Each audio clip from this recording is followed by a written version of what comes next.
time now for everybody's favorite guessing game, What's My Line? Brought to you by Remington Rand, makers of the revolutionary new Remington Rolectric. Now let's all play What's My Line?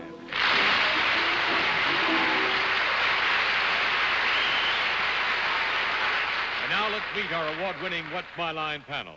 First, the delightful star of stage and television, Miss Arlene Francis.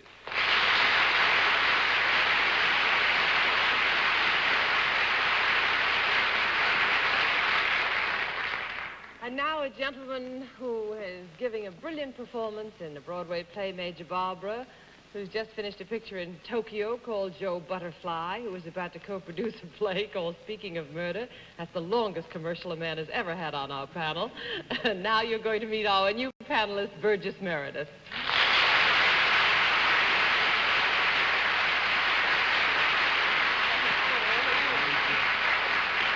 I'd like to introduce a lady that you can admire in all the mediums and certainly can admire very much in life herself, Dorothy Kilgallen.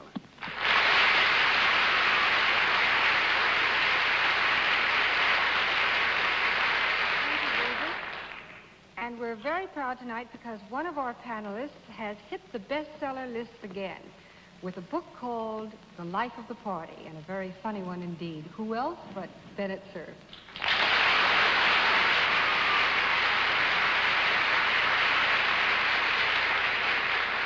And now here's a man who keeps this show running smoothly itself most of the time anyhow.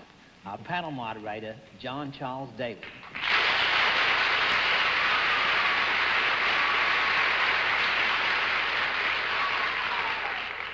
And he'll pay for that most of the time, too, before tonight's out. Good evening, ladies and gentlemen, and welcome to What's My Line. Once again tonight, we're up to our old tricks, trying to fool the panel, and we have some interesting occupations in a set that's coming apart. And we'll do something with them before the night's out. We'll also have a famous mystery guest before our panel a little bit later in the show, and we'll meet our first challenger in just 30 seconds. And now, let's meet our first contestant. Will you come in and sign in, please, sir? Right there.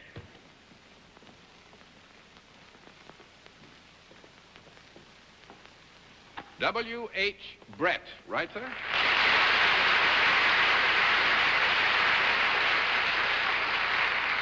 W stands for William, I would guess. That's right. And where are you from, Mr. Brett? Cleveland, Ohio. Cleveland, Ohio. Well, it's nice to have you with us. Of course, I'm no shaker height myself. No, that's bad. That's real bad. I'm sorry about that. Would you like to meet the panel just briefly? There they are. Wonderful-looking quartet, aren't they? Well, I hope we like them later. Come on. Sit down with me, if you will. Now, Mr. Brett, do you know how we keep score? I do, sir. Fine, then let's let everybody at home and our friends here in the theater, except my 4 friends over there, know exactly what your line is. All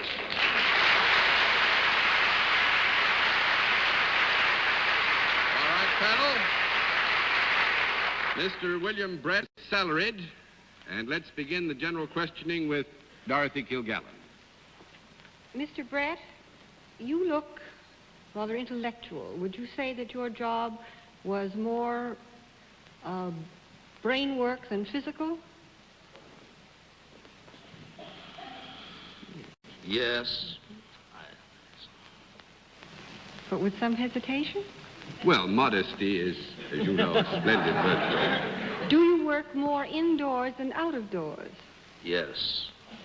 Do you work in what would be called a building rather than an aeroplane or something like that? Rather than what?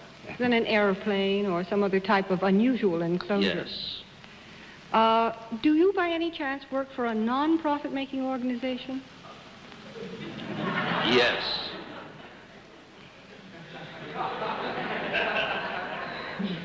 Why is that so funny?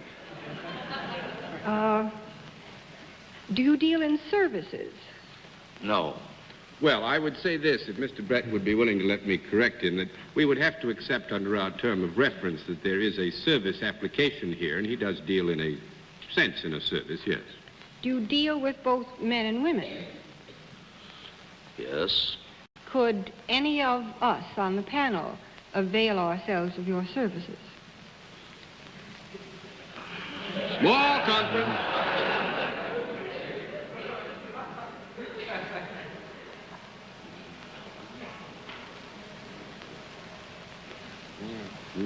No. I think because we'd have to give you a no there, and you'll understand it subsequently. Is it because he's in Cleveland and we're in New York? Well, the answer to the original question was no. Yeah. All right, Mr. Cerf.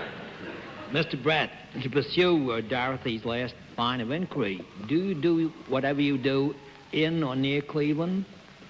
No. That makes it 2 down and Thank 8 to you, go, Dorothy. Miss Francis. Do you work for the government, Mr. Brett? Yes. Would it be the law-enforcing branch of the government? No. That's They don't 3 enforce down. the law in his branch. 3 down and 7 to go, Mr. Meredith. Would it be in the educational? No. And that's 4 down and 6 to go, Miss Kilgallen. Well, is it federal rather than state or local? Yes. Anything to do with any of the armed forces? No. 5 down and 5 to go, Mr. Cerf. Mr. Brett, now, you are not in the anything to do with law enforcement or armed forces. We've established that. Have you got anything to do with either the medical or educational facilities of the government? No. And that's 6 down and 4 to go, Miss Francis. Now, Mr. Brett.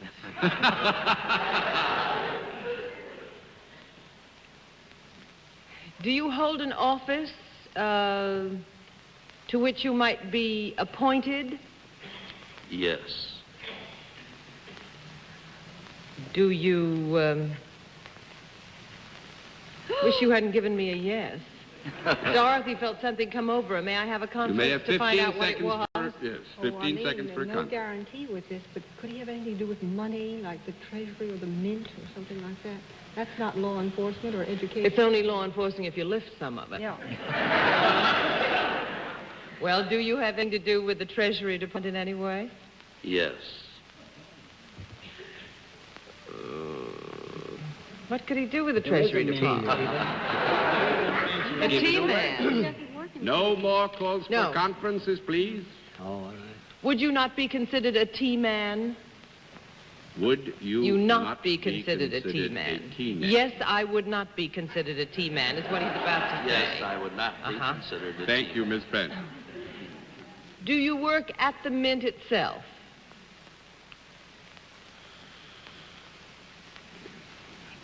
Yes.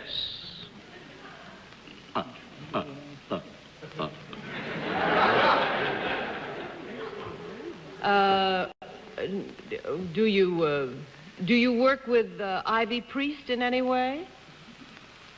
No. No. Where's she on? Real gone. Wow, let's have a conference.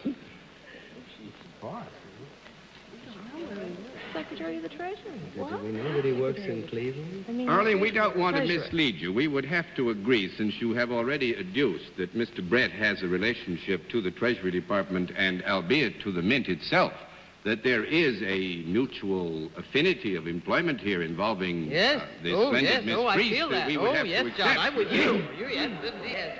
So you make the questioning. Yes. Well, now, do you have anything to do with counting the billions of dollars that go in and out of the Mint? Like, what? Well, I here right? we are again, aren't we? I mean, does he count the old money and change it for the new money? I would like to say this. I think we can assume that Mr. Brett does have a responsible position in his relationship to the Treasury Department, and I would like to think that he kept some reasonable tab on what was going in and out. Well, I don't know what the job is called, but if somebody calls the Mint and says, I would like to have $1 million in new bills, would Mr. Brett be a man you'd contact for that sort of thing? Because I'd like to know. If anybody called the Mint and asked for $1 million in new bills, they wouldn't get Mr. Brett, would they? No. So we'll give you 7 I'm down glad and to 3 be to off. go, Mr. Meredith. Now, do you like the United States of America? I wanted to get one yes before. You get yes. You have anything to do with the greenbacks themselves? No. Nothing. That makes it 8 down and 2 to go, Oh, Miss you make the whole Kilgallen. change. Well, I know this is a fast no, but do you have anything to do with Fort Knox? Yes. Do you run it? More or less? Yes. What more do I need? That's just an incidental assignment. Oh. Do you keep tabs of the gold? Keep tabs on the gold? Do you know how much gold we've got? Yes. We could only get to it? Yes. There's some title that obviously is escaping me. Maybe Secretary of the Treasury. No. Bullion man. He's a bullion man. Are you a big bullion man? I'm going to flip them all over because you're so close, but you got off on a sticky wicket, as the English say. In the mint, they don't have anything to do with those green bills. They mint coins. And this is the director of the United States Mint. Mr. William...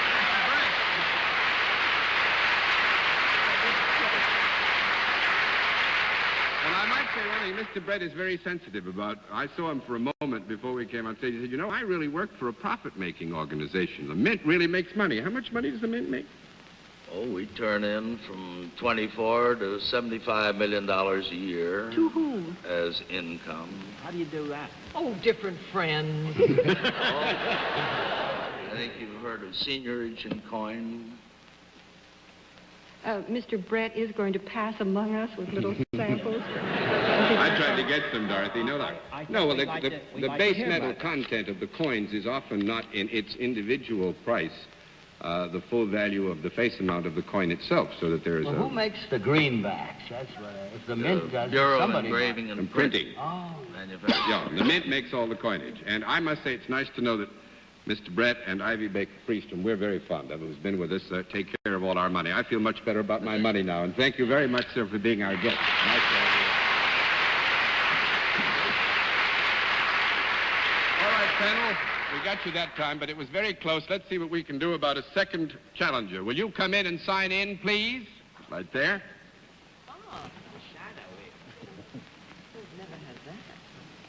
Kathleen and.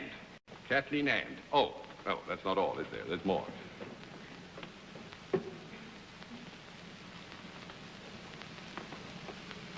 And Fred Esgen, is that right? Come over and sit down, will you, right away? Actually, if you can try to find room there, you are from where, Mr. Esgen? London, England. From London, England, panel. And I don't know whether you know how we score. If you give the panel a no answer, we flip cards, 10 no's, and you've won. Yes. Now let's let the folks at home and our friends here in the theater know exactly what your line is.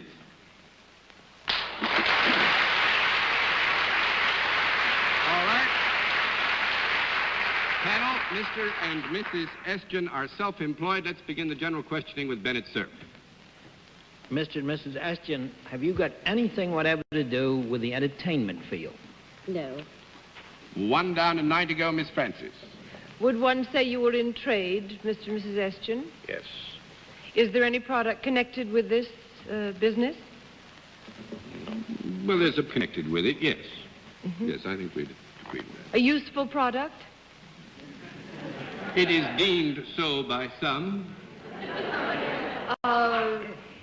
Is it a product that one might find in the home? No. Oh, yes. Yes. If one went indoors. Is it a product that would touch the person in any way? No, not in that sense. Oh,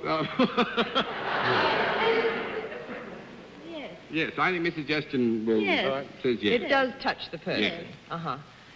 Is it anything the person might carry around with him or with her? Could do, yes. They could, under some circumstances, yes. Is it ever put on the person in any way? Yes. What? Wait a minute.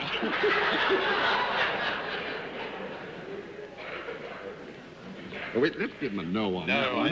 We'll have to give you a no. It's not put on. All right. That's 2 down and 8 to go, Mr. Burgess. We are trying to guess the product here, Yeah. as I guess it, but I take it that it's not essential that we guess that we've got to get something more than the profit, than the product. Well, actually, if you get the product, we presuppose that would All open right. a great many avenues of examination. Is this a profit-making organization that Yes. you work for? And do the people come to you? Yes, they do. They come to you for the service Yes. and so on that you render. And let me see. Now, they come to you. Is the product? We'll go back to product. Is the product? You say is it small enough to hold in the hand? Yes. Yes. It is small enough to hold in the hand. When you got in the hand, what do you do with it? Don't tell.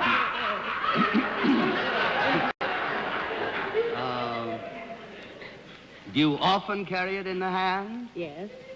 It is carried in the hand. Good deal. I take it it's not carried. I take it that it's not essentially it's carried in the hand more than any place else. The hand isn't the. No, I got to know there. You better phrase that. There's other places more important than the hand. Yes. Yes. Is this for both men and women? Yes. Yep.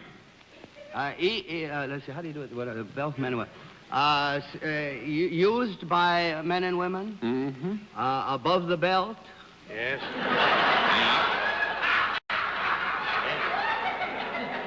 What? Yeah. Mm-hmm. Below the tie? Yes. Below the tie? Yes. Yes. Well, wait a minute. Between the neck and the belt, huh? Well, let us say there is a relationship at one time or another between the belt and the tie.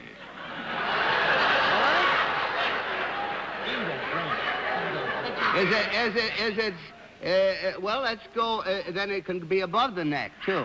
Yeah. Oh, yeah. Mm-hmm. Would you say it's more essential to get it above the neck than below the neck? I pass. Yeah. All right, do you eat it? Yes. Did you ever eat one? Eat one? No. No, never ate one. That's 3 down and 7 to go. Miss Kilgallen, I'm going to give you one more minute. Did you ever eat two? I feel Burgess has laid the blueprint, and if any of us get it, it's all due to him. But is this possibly drinkable? Oh, yes. Would it be more for adults than for children? Yes. Yes. Do you run a pub? Yes.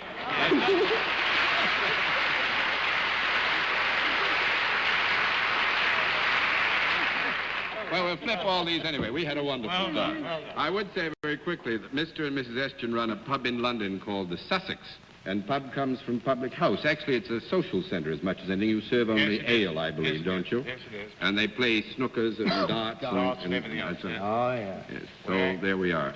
We're actually over here for the British travel, you know, to try and get some of you over to our Inns of England next year. So we hope to see you. Well, I hope I can make it. I haven't been to England now for a good many years, and I want to come Well, back you very ought to badly. come. And I'll It's come to the lovely spots. Sussex. Oh, that'll be fine. Thanks very much. We had a Thank you. wonderful time having you with us.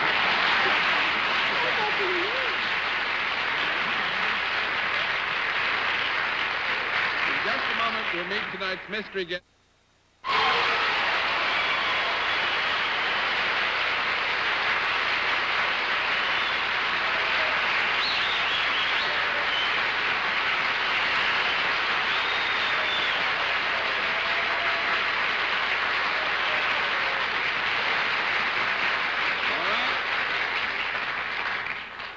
Panel, as you know, in the case of our mystery challenger, we go to a different form of questioning. You ask one question at a time in turn, moving clockwise, and let's begin it with our guest, Burgess Meredith. Well, now, he got more applause than we did. Is he, or she? Is she or he in the entertainment business? What? Yeah. Miss Kilgallen? Have you been both on the stage and in the flickers? Yeah. Mr. Cerf? Are you currently appearing in New York in either a motion picture at a big theater or a legitimate playhouse?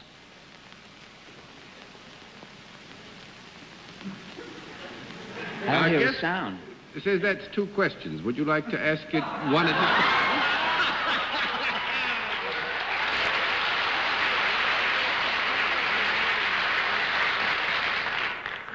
I'll take the guess one. Are you currently in a motion picture that's playing on one of the big Broadway cinemas? No.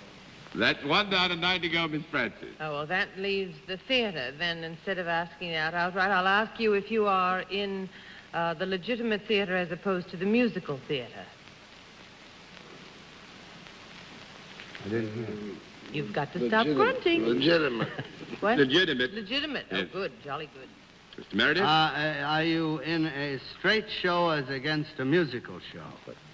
Or has that been asked? That's what I just said. Oh, I thought you said, well, legitimate can be musical. Well, actually, that question has been answered, Burgess, so you can ask another one. That was what Arlene was seeking. Is it a comedy?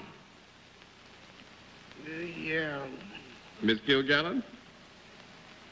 Are you a leading man type rather than a character man? No. 2 down and 8 to go, Mr. Cerf. Could it be possible that you're appearing in exactly the same play that Mr. Meredith is playing in? Oh. Yeah. Miss Francis? And he thinks that's legitimate, too, don't he? Well, I'm sure that Bennett is thinking of the inimitable, quite miraculous Charles Laughton, are you? Yeah.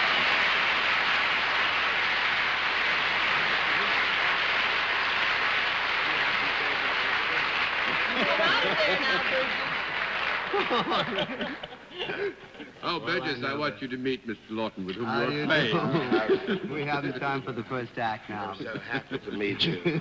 I think it should be noted for the record that Mr. Laughton and Burgess Meredith are both playing in Major Barbara, which is showing here in New York, George Bernard Shaw's play. Yes, Miss Kilgallen? No, Mr. Laughton's so elegant, and for a moment, under the blindfold, he sounded exactly like a dead-end kid. I must say this, nothing got by him because Bennett no more had asked that double truck question of Miss Laughton. There's 2 questions. I have one question I want to ask you, sir. I don't suppose there is a more familiar scene, at least certainly for my generation, than that wonderful scene in Henry VIII when you're enjoying your viands. And I wondered if you would have gotten thoroughly sick of all the comments you heard about it, or whether you've ever been attacked by mothers because it taught their youngsters to pick up chicken legs and gnaw on them or anything like that. That's a very, very long ago. I hardly remember. I know there was a time when I couldn't go into a restaurant, but the waiters didn't move all the knives and forks out of the way. Plump the whole chicken in front of me. And with good reason, John. That's quite enough from you, man. John, Tomorrow I upstage you. Any more I'd like to say one word about Mr. Laughton as a book publisher. Mr. Laughton, I think you've done more for the cause of good books in this country with your readings than almost anybody I know. Thank and you, we're all sir. very grateful to you. Thank you very much, sir. Thank you.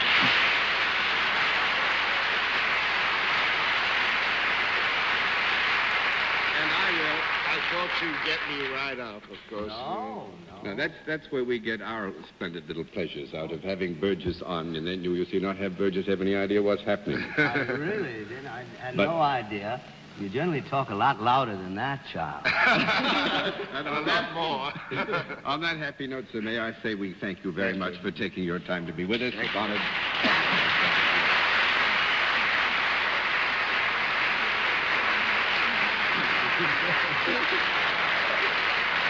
Well, I can't walk.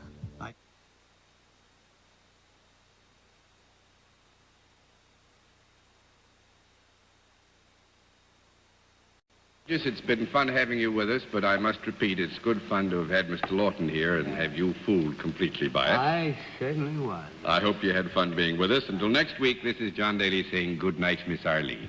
Good night, John. Good night, Burgess. It was nice. Come back again. Thank you, and good night, Dorothy. Good night, Burgess. Good night, Bennett. No, I thought it was Freddie March from it. Good night, John. Good night, Bennett. And thank you very much, ladies and gentlemen, for being with us on What's My Line? Travel arrangements on What's My Line are made through American Airlines. American Airlines flies our contestants in luxurious comfort aboard DC-7 flagship. This has been a Mark Goodson, Bill Todman production in association with the CBS Television Network. Be sure to see Remington Rand's great new television program, Gunsmoke, Saturday night on this same network.